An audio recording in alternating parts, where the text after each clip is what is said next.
ತಾರೀಕಿನಂದು ಬಿಡದಿಯ ವಂಡರ್ಲಾ ಹಿಂಭಾಗ ಇರುವ ಶ್ರೀ ವರದರಾಜೇಶ್ವರ ಸ್ವಾಮಿ ದೇವಾಲಯದಲ್ಲಿ ಹುಣ್ಣಿಮೆಯ ಪ್ರಯುಕ್ತ ಶ್ರೀ ಪ್ರಂತ್ಯಗರಿ ಯಾಗವನ್ನ ಹಮ್ಮಿಕೊಳ್ಳಲಾಗಿದೆ.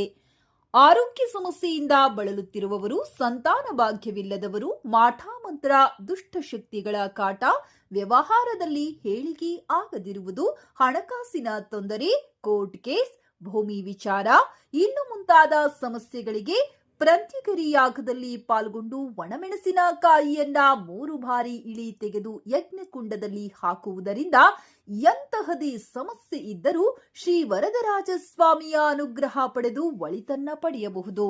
ಕ್ಷೇತ್ರದ ಮತ್ತೊಂದು ವಿಶೇಷತೆ ಎಂದರೆ ಕುಷ್ಮಂಡ ಆರತಿ. ಭಕ್ತರು ವರದರಾಜೇಶ್ವರ ಸ್ವಾಮಿಗೆ ತಮ್ಮ ಮನಸ್ಸಿನಲ್ಲಿ ಏನಾದರೂ ಬೇಡಿಕೆ ಇಟ್ಟು ಕುಷ್ಮಂಡ ಆರತಿ ಮಾಡುವುದರಿಂದ ತಮ್ಮ ಇಷ್ಟಾರ್ಥಗಳನ್ನ ಈಡೇರಿಸಿಕೊಳ್ಳಬಹುದಾಗಿದೆ.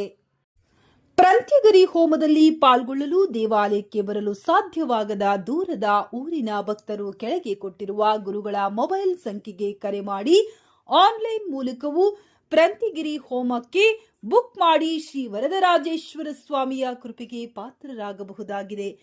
ಕ್ಷೇತ್ರಕ್ಕೆ ಬರುವ ಮಾರ್ಗ: ಶ್ರೀ ವರದರಾಜೇಶ್ವರ ಕ್ಷೇತ್ರ, ಜಡೇನಹಳ್ಳಿ, ವಂಡರ್ಲಾ ಹಿಂಭಾಗ, ಬಿಡದಿ.